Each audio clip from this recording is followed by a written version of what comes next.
네, 다 같이 구약성경 창세기 31장 1절 말씀부터 제가 읽겠습니다. 야곱이 들은즉 라반의 아들들의 말이 야곱이 우리 아버지의 소유를 다 빼앗아 우리 아버지의 소유로 인하여 이같이 거부가 되었다 하는지라. 야곱이 라반의 안색을 본즉 자기에 대하여 전과 같지 아니하더라. 여호와께서 야곱에게 이르시되 내 조상의 땅 내 족속에게로 돌아가라. 내가 너와 함께 있으리라 하신지라. 야곱이 보내어 라헬과 레아를 자기 양떼 있는 들로 불러다가 그들에게 이르되 내가 그대들의 아버지의 안색을 본즉 내게 대하여 전과 같지 아니하도다. 그러할지라도 내 아버지의 하나님은 나와 함께 계셨느니라. 네, 13절. 나는 베델의 하나님이라. 내가 거기서 기둥에 기름을 붓고 거기서 내게 서원하였으니 지금 일어나 이곳을 떠나서 내 출생지로 돌아가라 하셨느니라. 라헬과 레아가 그에게 대답하여 가로되 우리가 우리 하나님 집에서 무슨 분깃이나 유업이나 있으리요. 아버지가 우리를 팔고 우리의 돈을 다 먹었으니 아버지가 우리를 외인으로 여기는 것이 아닌가. 하나님이 우리 아버지에게서 취하신 재물은 우리와 우리 자식의 것이니 이제 하나님이 당신에게 이르신 일을 다 준행하라. 여기 16절 말씀까지 읽어드렸습니다. 지금 이 본문 말씀을 다 읽지는 않았지만 야곱이 자기 외삼촌 라반의 집에서 20년을 살았습니다. 근데 거기서 결혼을 해가지고 어떻게 하다가 보니까 아내가 4명이나 됐죠. 그리고 많은 자식을 낳았고 또 많은 재물을 얻었습니다.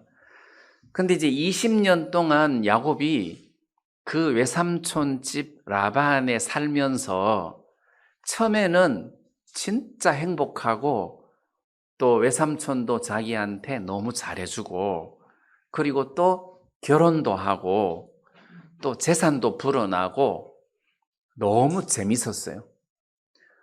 근데 이제 한 20년쯤 가까이 왔을 때 이 외삼촌이 자기를 대하는 태도가 전에하고 다른 거예요.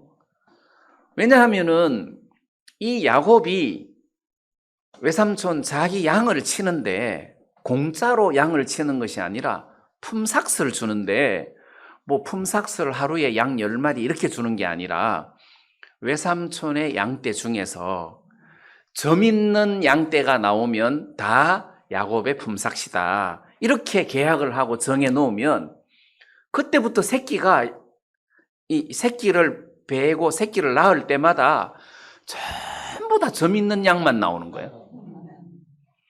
그러니까 외삼촌이 이게 너무 이상하다. 계약 취소해서 계약을 변경을 하는 거예요. 이제는 점 있는 양 말고 까만 양이 나오면 너의 품삯이 될 것이다. 해서 계약을 변경해서 까만 양이 나오면 야곱의 품삯이 되는데 그때부터 양들이 새끼를 낳으면 전부 다 까만 양만 놓는 거예요. 그러니까 하나님이 야곱을 위해서 그렇게 많은 양떼들을 주신 거잖아요. 축복을 해주신 거잖아요. 그러니까 외삼촌과 그 아들들이 저놈 야곱이 우리 아버지의 양떼들을 다 빼앗아 간다. 저놈을 절에 놔둬서는 안 되겠다 하고 시기하고 과거하고 안색이 다른 거예요. 그래서 지금 오늘 읽었던 본문 말씀 2절을 보니까 야곱이 라반의 안색을 본즉 자기에 대하여 전과 같이 아니하더라. 자, 이렇게 이야기하고 1절에서는 야곱이 들어보니까 라반의 아들들의 말이 야곱이 우리 아버지의 소유를 다 빼앗고 우리 아버지의 소유로 인하여 이같이 거부가 되었다 하는지라. 엄청난 부자가 됐다는 거죠. 그래서 그 라반의 아들들이니까 결국 사촌지간이에요. 왜 사촌지간인데 하나님이 야곱에게 복을 주셔서 엄청나게 많은 양떼들을 얻게 하다가 보니까 질투를 느끼고, 야, 저 야곱이 우리 아버지 재산을 다 빼앗아 간다. 우리 아버지 덕에 저렇게 어마어마하게 거부가 부자가 됐다 해서 이제 야곱을 향해서 지금 안색이 좋지 않은 거예요. 자, 그 다음에 좀 뛰어서 우리가 이 말씀을 보시면 7절 말씀을 한번 보겠습니다. 그대들의 아버지가 나를 속여 품삯을 10번이나 변력하였느니라. 그러나 하나님이 그를 금하사 나를 해치 못하게 하셨으며. 그러니까 품삯을 정할 때마다 이게 새끼들이 다 야곱의 소유가 되니까 품삯을 10번이나 변했단 말이에요. 그렇지만 하나님이 그들을 금하사 야곱을 해치지 못하게 하셨다. 그 이야기죠. 그 다음 31절을 또 한번 보세요. 31장 31절에 보면 이제 도망을 갔다가 야곱 라반의 외삼촌에게 잡혔어요.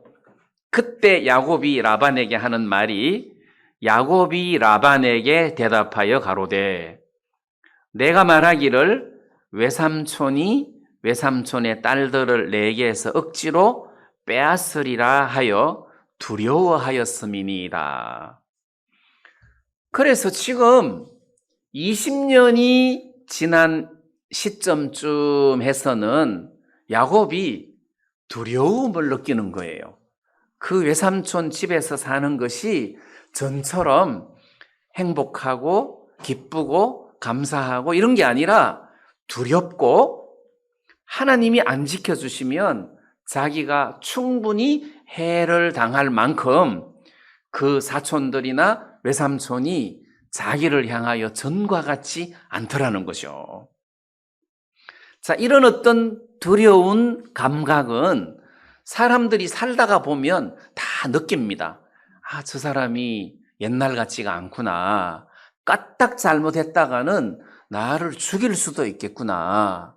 그래서 야곱이 어떤 생각까지 했느냐 하면, 내 아내를 내 딸이다 하고 빼앗아 갈 것 같은 그런 마음이 이 야곱 마음 속에 들어서 두려운 마음이 생기는 거예요. 야곱이 겁이 덜컥 났단 말입니다. 그래서 도망을 가게 된 거잖아요. 자기 아내들을 불러서 자네들의 아버지가 안색이 전과 같지 않다. 그리고 이렇게 품삯을 10번이나 변경시켰다. 그리고 하나님도 내게 나타나셔가지고 네 고향 땅으로, 네 출생지로 돌아가라고 어제 말씀하셨다.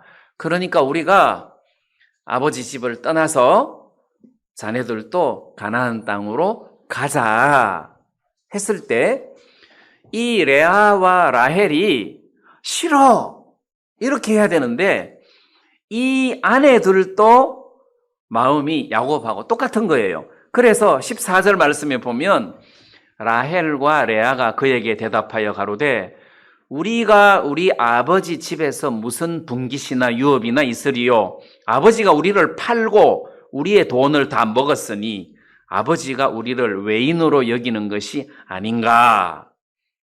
하나님이 우리 아버지에게서 취하신 재물은 우리와 우리 자식의 것이니 이제 하나님이 당신에게 이르신 일을 다 준행하라. 그러면서 가자. 그럼 가나안 땅으로 가자 해서 두 아내들이 허락을 하는 거잖아요. 예를 들어서 그 외삼촌 집에서의 삶이 너무 행복하고 깨가 쏟아지는 삶이라고 합시다. 너무 좋아.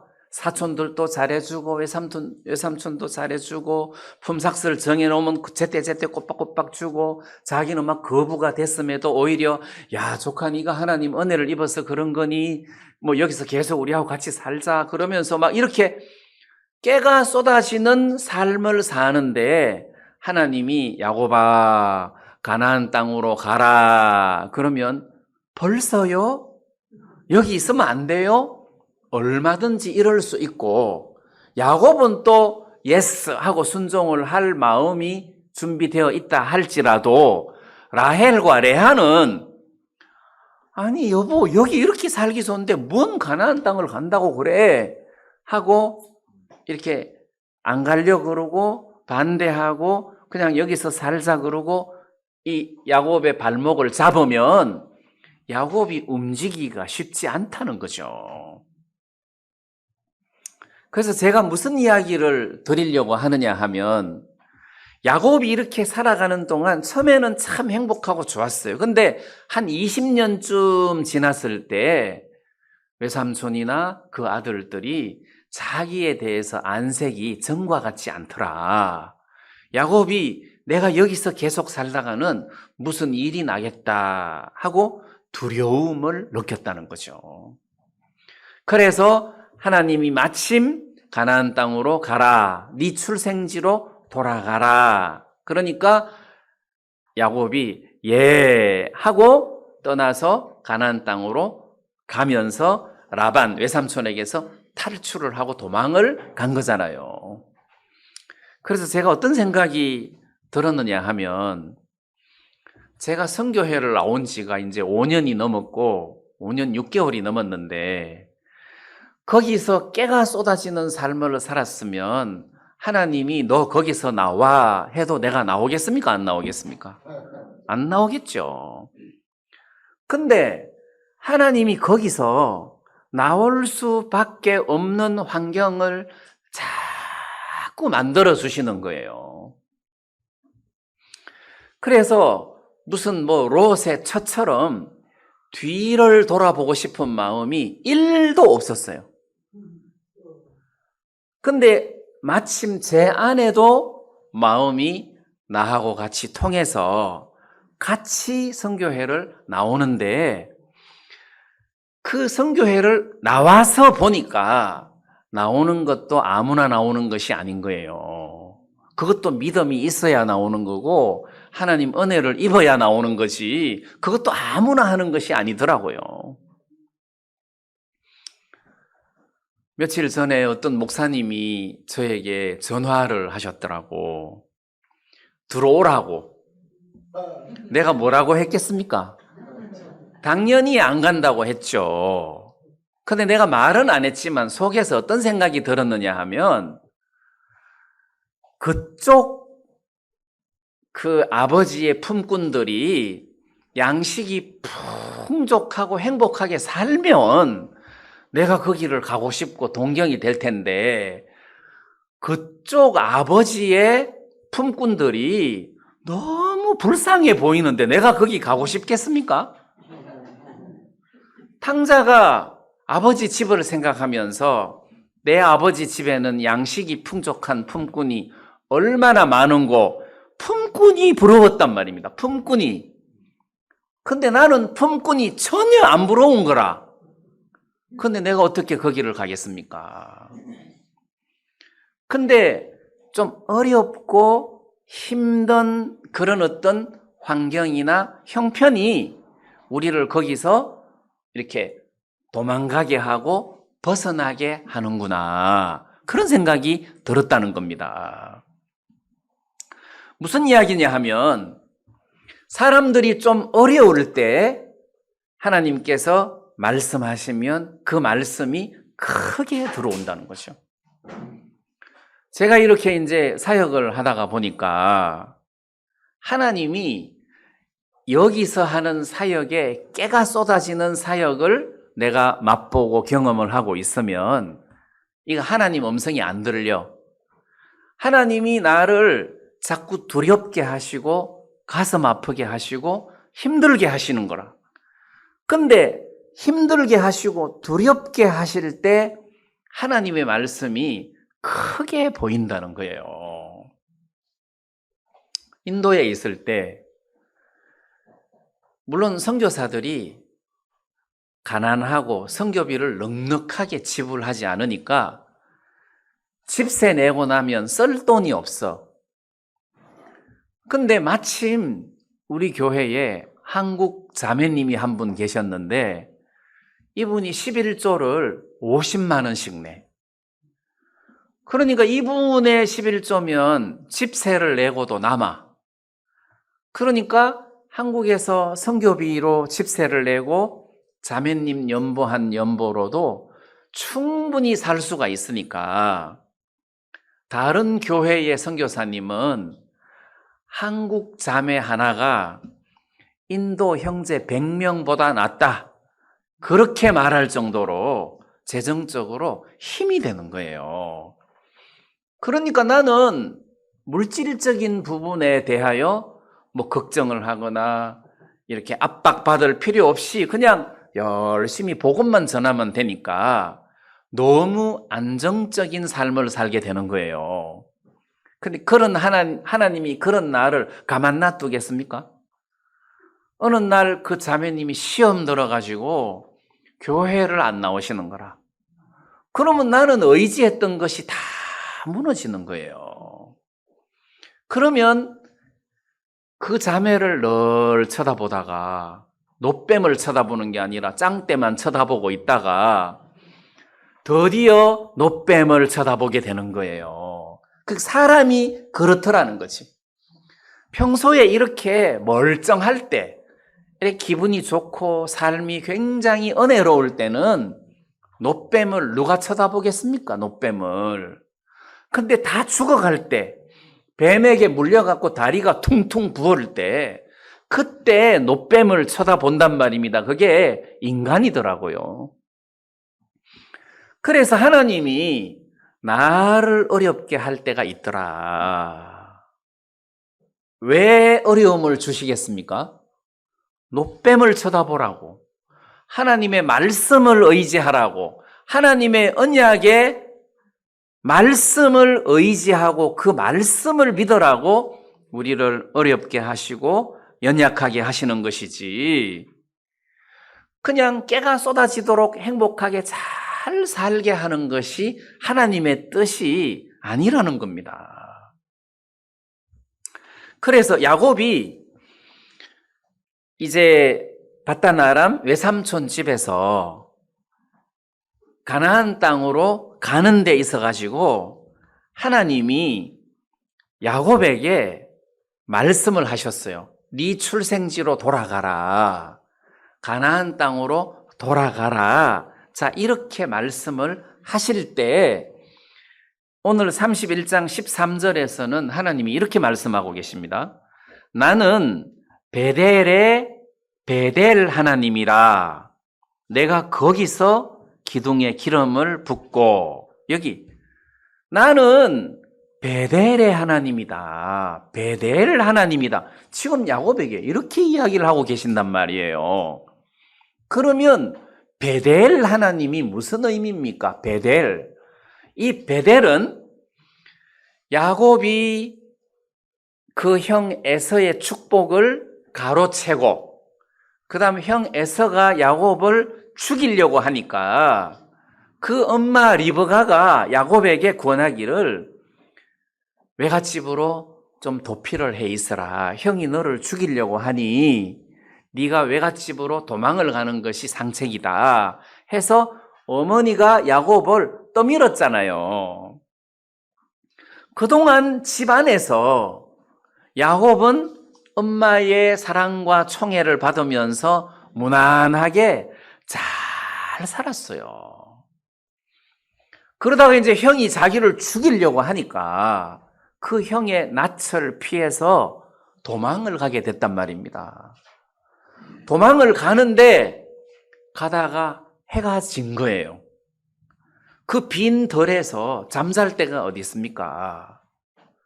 근데 그 빈 들판 이제 풀 위에 돌을 베개 삼아서 잠이 들었는데 꿈을 꾼 거예요.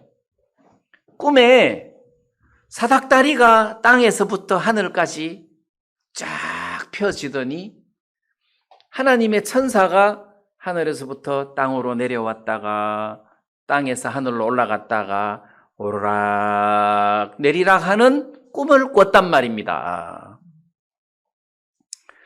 그리고 또 꿈을 꾸고 또 꿈을 꿨는데 하나님을 야곱이 본 거예요.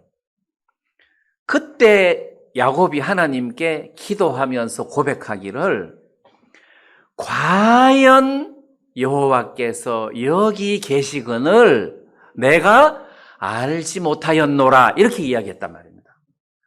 여호와께서 여기 계시거늘 내가 알지 못하였도다. 왜 몰랐습니까?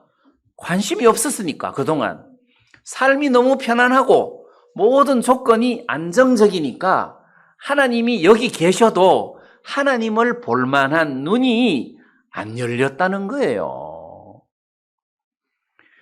그건 마치 예수님이 2000년 전에 이 세상에 계실 때 틀림없이 예수님이 세상에 계셨지만 어떤 사람의 눈에는 예수님이 안 보이고 어떤 사람의 눈에는 예수님이 보인 거예요. 예수님을 봐도 예수님으로 안 보여. 그런데 어떤 사람의 눈에는 이분이 메시아구나. 이분이 우리가 기다리던 구원자시구나. 그게 보였고 고백을 그렇게 했단 말이에요. 그 야곱이 그 환난 가운데서 형이 자기를 죽이려고 하고 자기는 급히 도망가느라고 아무것도 가진 것이 없었어. 아무것도 가진 것이 없었어요. 빈 덜에서 두 손에 아무것도 가진 것이 없었는데 그때 비로소 하나님이 보였다는 거예요.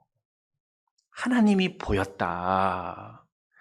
그래서 하나님이 야곱에게 나는 베델 하나님이다. 베델 하나님이다. 왜 그 이야기 했습니까? 야곱아, 너 지금 너무 많이 갖고 있어. 너 지금 너무 많이 갖고 있어서 하나님이 안 보여. 자, 그래서 그 외삼촌 집에서의 삶이 두려운 거예요. 전처럼 외삼촌의 안색이 전처럼 그렇지 않은 거예요. 그리고 그 사촌들의 그 말이 야, 저 야곱이 우리 아버지 재산을 다 빼앗아가지고 거부가 되었다. 이 말은 좀 있으면 무슨 일이 일어날 조짐이에요. 조금만 삐끄덕하면 그걸 핑계 삼아가지고 재산을 다 빼앗을 수도 있는 상황이라는 겁니다. 야곱이 봤을 때 내 딸이야 하고 빼앗을 수도 있다는 생각이 야곱에게 들었단 말이에요. 제가 어떤 그 마음이 건강에 들었느냐 하면 우리가 신앙생활을 하는데 마음이라는 거죠. 무슨 이야기냐 하면 내가 그동안 많은 사람들하고 교제도 해보고 많은 사람들을 접하고 이렇게 하다가 보니까 똑똑한 사람들이 참 많더라고요. 성경도 많이 알고 그리고 뭐 영어도 너무너무 잘하고 영어 성경도 잘 읽고 무슨 뭐 교리 정리도 너무너무 마음에 잘 되어 있고 아는 것이 너무 많고 진짜 똑똑하다. 저 사람 영어도 참 잘하고 참 똑똑하다. 근데 참 겸손한 사람을 만나보기가 쉽지 않다는 거죠. 겸손한 사람 만나보기가 쉽지 않더라. 전부 다 건방지고 떠 있어요. 그래서 제가 회의를 느꼈습니다. 과연 성경을 많이 안다는 것이 어떤 의미이냐? 성경과 교리를 완벽하게 잘 안다는 것이 무슨 의미가 있냐? 저렇게 많이 아는 걸로 다른 사람 판단하고 다른 사람 무시하고 자기가 굉장히 잘난 것처럼 우쭐대면 그 많은 말씀이 도대체 무슨 의미가 있냐? 그 교만함 속에 과연 예수님이 존재하고 예수님이 함께 하실까? 이런 마음이 드는 거예요. 그래서 이게 아니다. 무슨 교리를 완벽하게 많이 아는 것도 중요하지만 그걸 너무 많이 아는 바람에 오히려 예수가 없다면 그게 무슨 의미가 있겠습니까? 예수님 태어나셨을 때 헤롯 왕이 예수님이 어디서 태어날 거냐고 물어보니까 베들레헴이라고 서기관들이 아주 유창하게 말씀을 인용해 가면서 베들레헴에서 태어나신다고 이야기를 하는데 문제는 자기들이 경배하러 안 간다는 거죠. 그렇듯이 어떤 교리를 많이 아는 것이 그것만 알고 마음이 겸손하지 못하면 저건 의미가 없다. 저거는 차라리 모르는 것보다 못하다. 그런 생각이 드는 거예요. 과거에 저희들 교회가 초창기 때 미국에서 딕 선교사님이 오시면 영어를 통역할 사람이 없었어요. 사람이 몇 명 안 되니까. 그건 마치 우리 교회에 외국 사람이 왔는데 통역할 사람 이렇게 하면 통역할 사람 없는 거랑 비슷해요. 근데 어떻게 통역할 수 있는 목사님을 모셔와서 통역을 시켜놓으면 얼마나 영어 좀 잘한다고 거만 떨고 거드름을 피우는가 눈꼴 사나워서 못 보는 거예요. 근데 똑같은 느낌을 제가 요즘 받는다고요. 뭘 좀 잘한다고 마음이 높고 다른 사람 무시하고 이런 걸 보면 저건 아니다. 그 생각이 마음에 들었다는 거죠. 그런 사람의 눈에는 예수님이 앞에 서 있어도 안 보여요. 안 보여요. 그래서 내가 정확한 교리를 가르치는 것도 중요하지만 그것만 가르쳐서는 안 되는구나. 먼저 내 마음을 낮추어야 되는구나. 그 생각이 들었다는 거죠. 옛날에 어떤 젊은 부인이 구원을 받았어요. 이 젊은 부인은 남편하고 노가다판에서 일을 하시는 분이라. 그래서 남편은 노가다 십장이라서 그래도 돈을 좀 잘 버는데 여자는 그냥 막노동을 하니까 여자들 하는 일이 나무에 박힌 못 빼는 일 이런 거를 이제 하루 품삯으로 이제 노가다판에 가서 일을 하는 거예요. 그런데 이 부부의 행복이 뭐냐 하면 같이 노가다판에서 일을 하다가 보니까 퇴근을 하고 집에 오면 그 골목에 포장마차집이 있는데 거기서 낙지 한 사라하고 소주 한 잔을 마시면 그게 그렇게 행복하다는 거지, 부부가. 그 재미로 산대요. 낙지하고 소주 맛에 산대요. 그래서 하루 피로가 싹 다 풀린대요. 나는 그 경지에 도달을 못 해봐가지고. 근데 그 젊은 부인이 길가에서 나누어지는 전단지를 받고 집회를 참석하고 해서 구원을 받아버렸어요. 구원을 받고 난 다음에 너무 기쁘고 감사하고 즐거우니까 이제는 술이 싫어졌어요. 이제 술보다는 성경을 배우고 예배 참석하는 것이 훨씬 더 재미가 있는 거예요. 그래서 이제는 부인의 때는 노가다 안 나가고 부인의 성경 공부 참석하고 일요일 날 예배 때 노가다 안 가고 예배 참석하고 저녁에 술도 안 먹고 이러니까 남편이 술 친구를 잃어버린 거예요. 그래가지고 아내한테 술 먹자고 권해도 자기는 이제 술 싫다 그러고 안 먹으니까 우리 아내를 이렇게 바꾸어 놓은 교회를 핍박하기 시작했어요. 그리고 교회 와서 깽판 치고 막 목사님에게 대들고 욕하고 싸우고 막 이렇게 하게 된 거예요.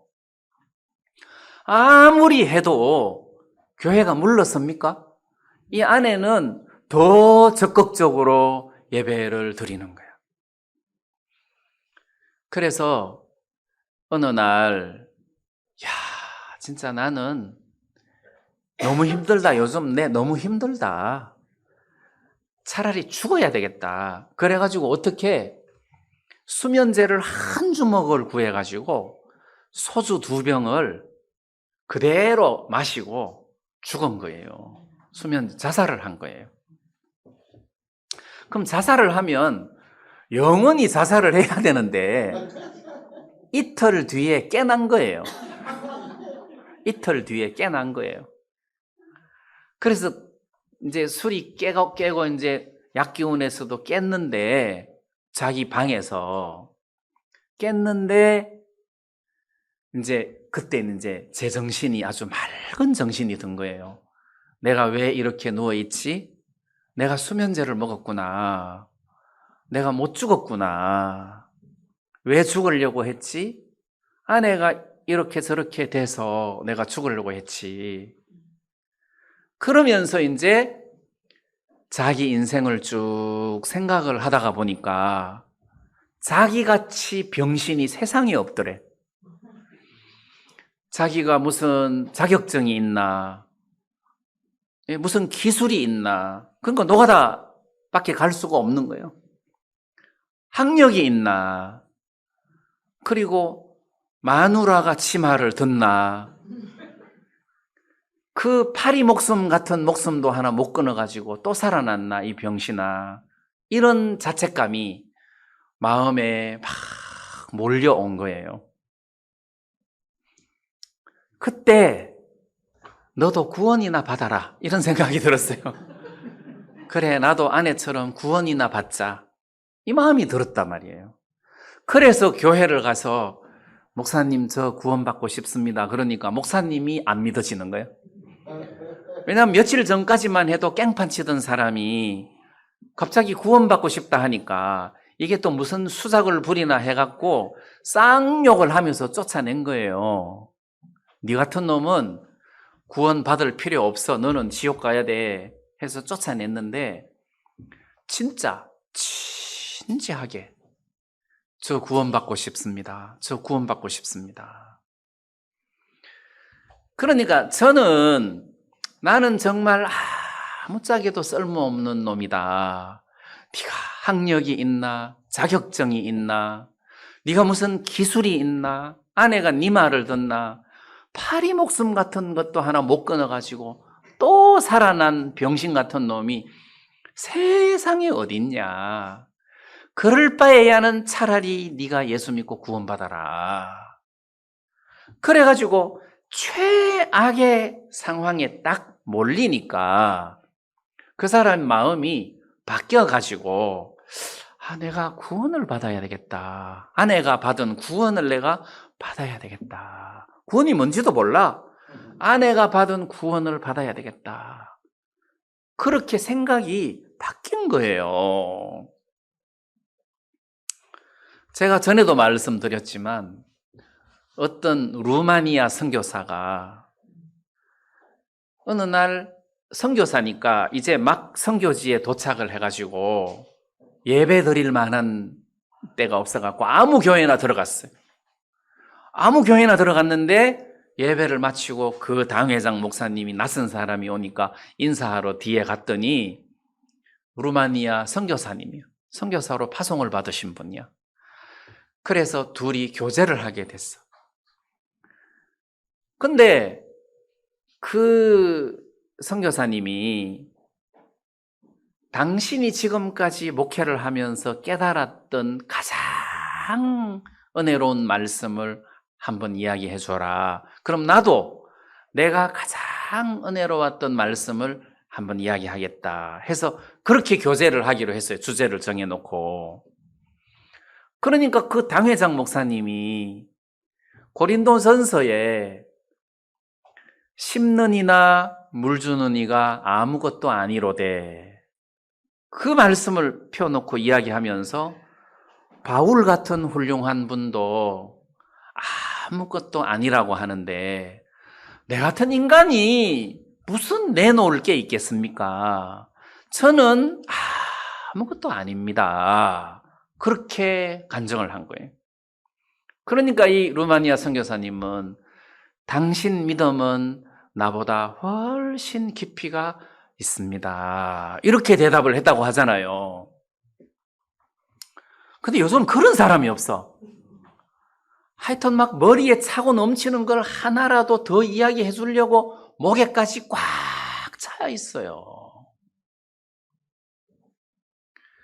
여러분, 나는 여러분들이 뭘 기를 쓰고 학원에서 공부하듯이 배워야 되는 것이 아니라 배우려는 목마른 마음만 갖고 있으면 배워진다는 거예요. 배워진다는 겁니다. 근데 문제는 그런 겸비한 마음을 갖추지를 못했다는 거지, 사람들이. 배우면 배울수록 점점 더 교만해지고 건방져지는 모습을 내가 보면 전 아니다. 저렇게 신앙생활하면 안 된다. 그 생각이 드는 거예요. 그러면 우리가 성경을 봤을 때 누구의 눈에 예수님이 크게 보였느냐? 모세가 바로의 공주의 아들이라 일컬음을 받을 그때에 하나님이 크게 보였느냐? 안 보였어요. 그때는 하나님이 크게 보이지 않았어요.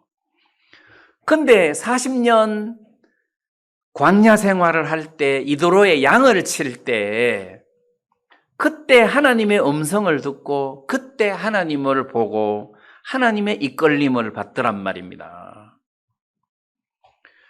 자, 그러면 우리 성도들은 주님과 더불어 동행하는 삶을 사는 것이 가장 큰 축복이고 은혜인데 주님과 동행하는 삶을 살려면 일단 내가 아무것도 아닌 존재가 돼야 주님이 보인다는 거죠. 예를 들어서 내 형편이 지금 깨가 쏟아지는데 주님이 보이겠습니까? 깨가 보이는데.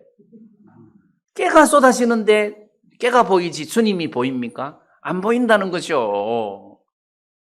그래서 제가 하나님, 내가 지금 복음을 위해서 사는데 내가 뭐 그렇게 썩 잘하는 것은 아니지만 내가 이런 방향으로 가고 있는데 왜 내게는 이런 평탄한, 행복한, 항상 즐겁고 기쁜 이런 어떤 삶이 없고 문제가 생기고 어려움이 생기고 두려움이 생기냐?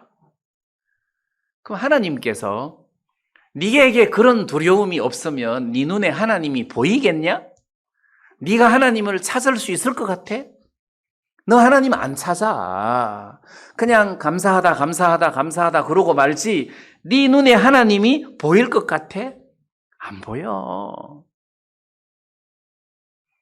살다가 보면 물질적으로 어려운 문제를 만날 수도 있고 건강적인 부분에서 어려운 문제를 만날 수도 있고 또 주위 환경에서 문제를 만날 수도 있어요. 이런저런 문제를 만나면 잠을 못 이루고 어렵고 힘이 들 때가 있는데 인간은 그런 위치에 있을 때 주님을 찾고 주님을 바라본다는 거잖아요. 그때 주님을 바라본다는 거죠. 그게 베델의 하나님이라는 겁니다.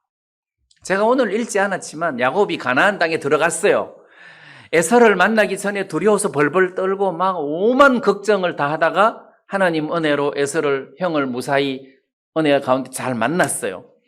그리고는 여행에 지쳐가지고 이제는 좀 편안하게 살자 해서 숫곳이라는 곳에서 이제 땅을 사고 장막을 짓고 거기서 살았어요. 이제 이 막들이라는 뜻인데 숫곳에서 편안하게 사는데 자기 딸 디나가 강간당하는 일이 생기잖아요. 그리고 그 레위와 시몬 두 아들이 그 세겜성을 쑥대밭을 만들어 놓고 거기 사는 가나안 사람들의 원성을 사게 됐단 말입니다. 원한을 싸게 됐단 말입니다. 그때 야곱이 굉장히 두려워하면서 내가 베델로 올라가야 되겠다. 하나님이 야곱에게 베델로 올라가라. 베델로 올라가라. 환난 날에 너에게 나타났던 베델로 올라가라. 자, 하나님이 야곱에게 자꾸 베델로 올라가라고 말씀하시는 거예요.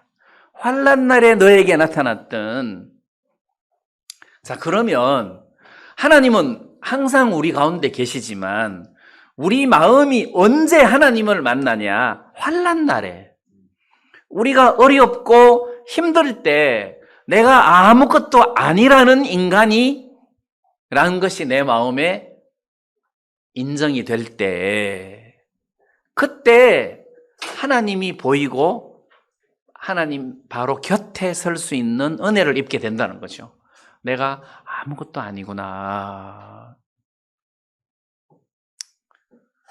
옛날에 어떤 목사님이 나한테 선교회를 나간 사람 중에 책 만든 사람 있어?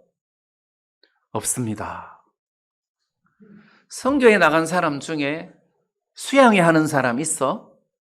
없습니다. 그때는 저 없었어요. 선교회 나간 사람 중에 제대로 목회하는 사람 있어? 없습니다. 근데 선교회를 나왔어요. 근데 어떻게 하다가 보니까 책을 만들었어요. 전도하려고 하다가 보니까 전도지라도 있어야 되겠더라고요. 책을 만들었어요. 신동무 목사님 몇 권 만들었어요. 그리고 또 이렇게 교제하고 사역을 하다가 보니까 수양회 할 일이 생기더라고요. 수양회를 했어요. 또 이렇게 모여서 예배를 드리려고 하다가 보니까 지금처럼 이렇게 교회를 하게 됐어요. 근데 내가 지금 잘하고 있다는, 나는 그래요. 잘하고 있다. 봐라. 지금 번듯하게 하고 있다는 것을 좀 자랑하고 싶은데, 근데 하나님은 그렇게 안 하시더라고. 하나님은 너 아무것도 아니야 해서 내가 아무것도 아닌 사람인 것을 보여주시는 거예요. 너 아무것도 아니야. 자, 그래서 진짜 나 같은 사람이 하나님 은혜 없으면 제대로 걸을 수도 없고 숨도 쉴 수 없는 사람인데 네가 그렇게 잘난 체 하면 되겠냐? 안 돼. 하나님이 그런 마음을 제게 주시는 거예요. 자, 그러면 저는 오늘 여러분들이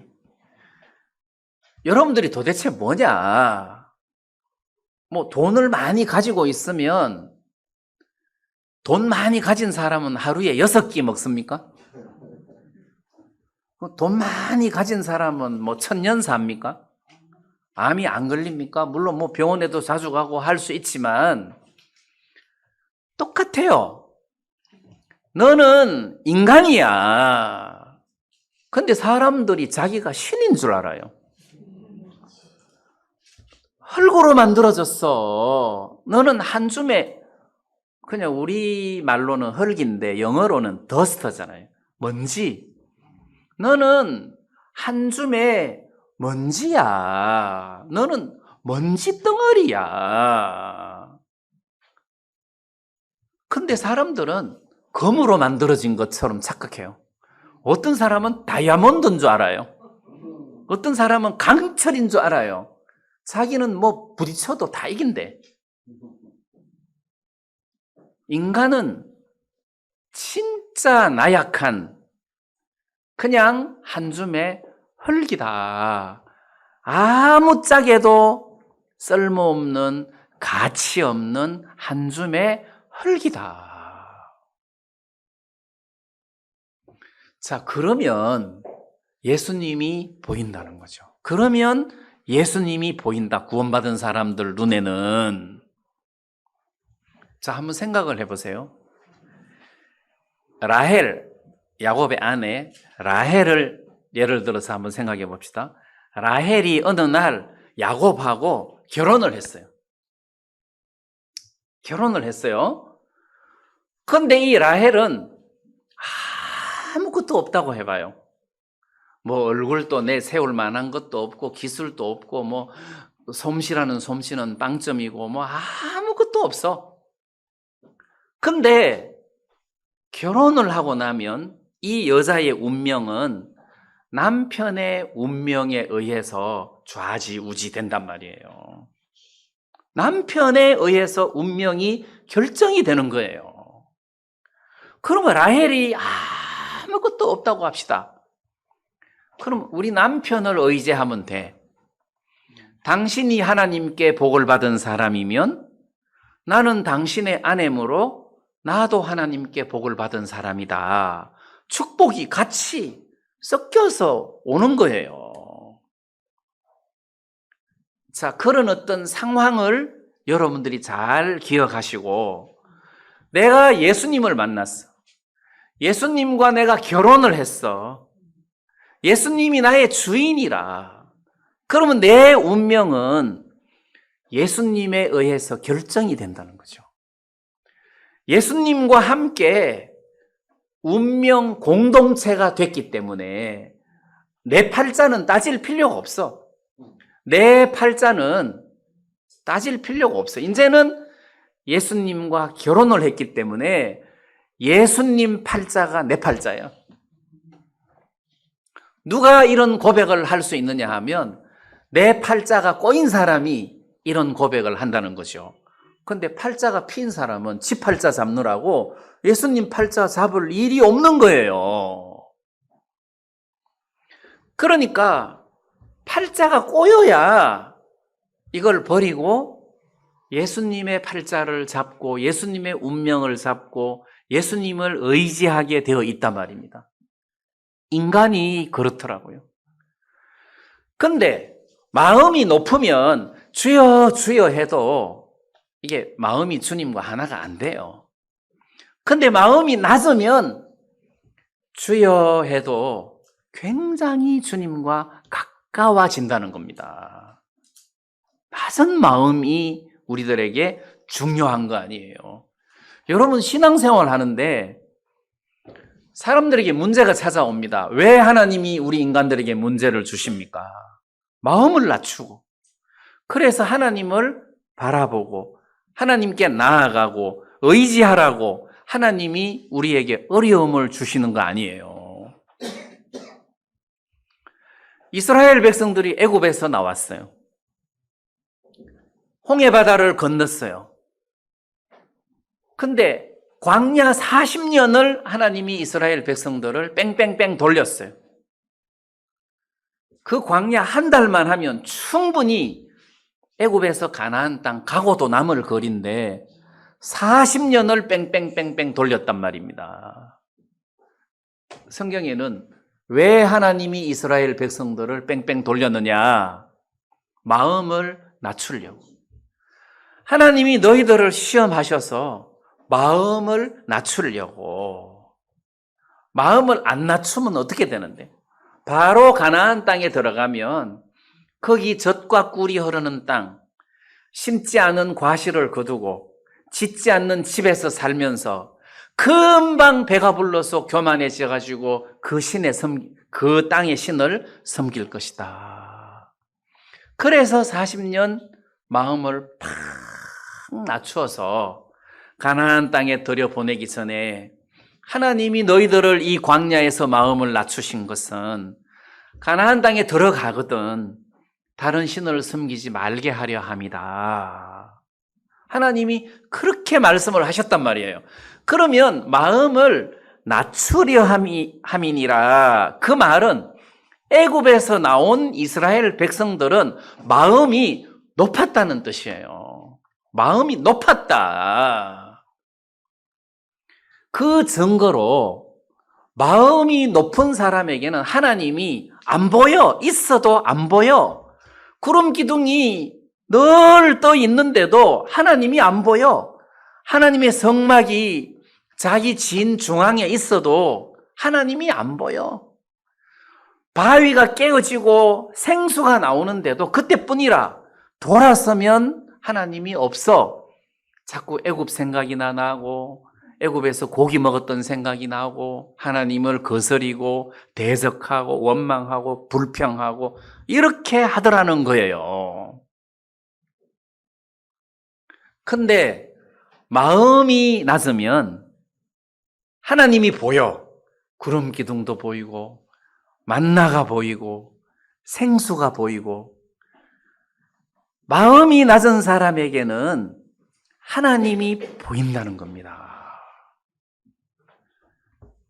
이제 우리 삶 속에서 내가 마음이 높으면 사는 것이 원망스러워. 마누라가 원망스럽고 형제 자매들이 원망스럽고 뭐 자식이 원망스럽고 마음이 높으면 다른 사람이 원망스러운 거라. 자기가 원망스러워야 되는데, 자기가 한스러워야 되는데, 자기는 멀쩡하고 다른 사람이 원망스러워. 네 때문에 나 못하겠어. 당신 때문에 나 못 살겠어. 너 때문에 내가 힘들어. 근데 마음이 낮아지면 화살이 나한테 온다는 거죠. 내가 참 한심한 사람이구나 해서 스스로를 한하는 거예요. 그래서 욥기서 마지막에 욥이 받은 축복이 뭡니까? 물론 큰 재물도 축복을 받았지만 욥이 마지막에 신앙 고백을 한 게 내가 지금까지 하나님께 대하여 귀로 듣기만 하였사온데 지금 내 눈으로 주를 보나이다. 그래서 티끌과 제 가운데 앉아서 회개하나이다.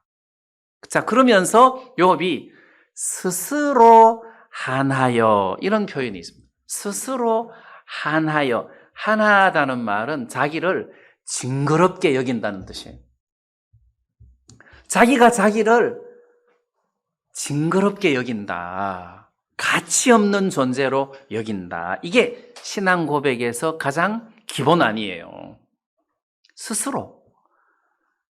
나는 내가 나를 봐도 징그럽다. 벌레 같다. 내가 나를 보면 정말 징그럽다. 이게 텃밭에서 풀 뽑다가 보면 지렁이가 기어 나오잖아요.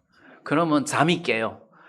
어휴, 뭐 이런 게 숨어 있냐 해서 잠이 번뜩번뜩 깬다고. 징그럽고.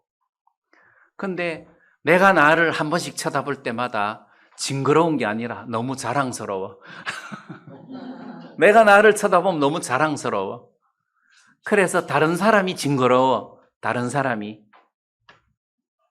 마귀한테 씌었죠? 그게 이제 반대로 돼야 된다는 거죠. 다른 사람이 무슨 죄가 있습니까? 내가 징그럽지.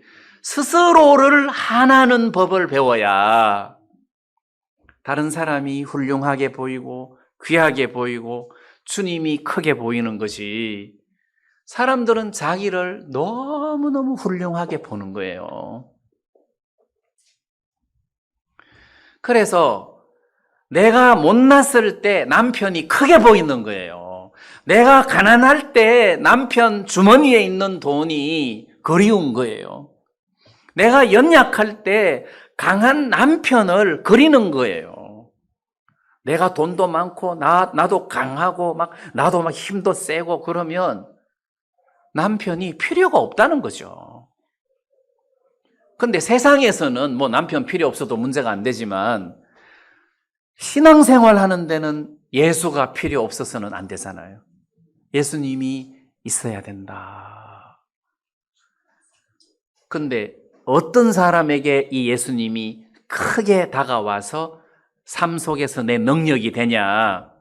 내가 징그러울 때, 내가 못났을 때.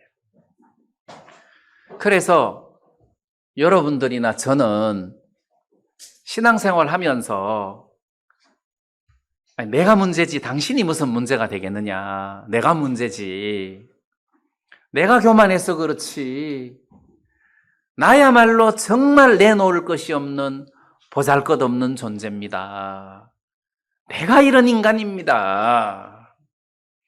나는 주님의 은혜 없이는 한 발짝도 움직일 수 없는 사람입니다. 내가 이렇게 부족한 사람입니다. 이 생각을 하는 것이 맞다는 거죠. 자, 이게 기본이에요.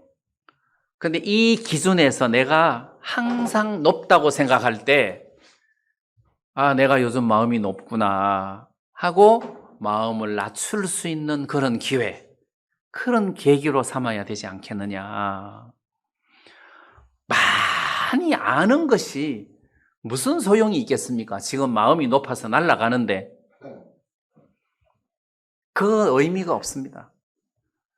진짜 좀 모르더라도, 모르는 것은 배우면 돼요. 좀 모르더라도, 영어 좀 못해도 괜찮아요.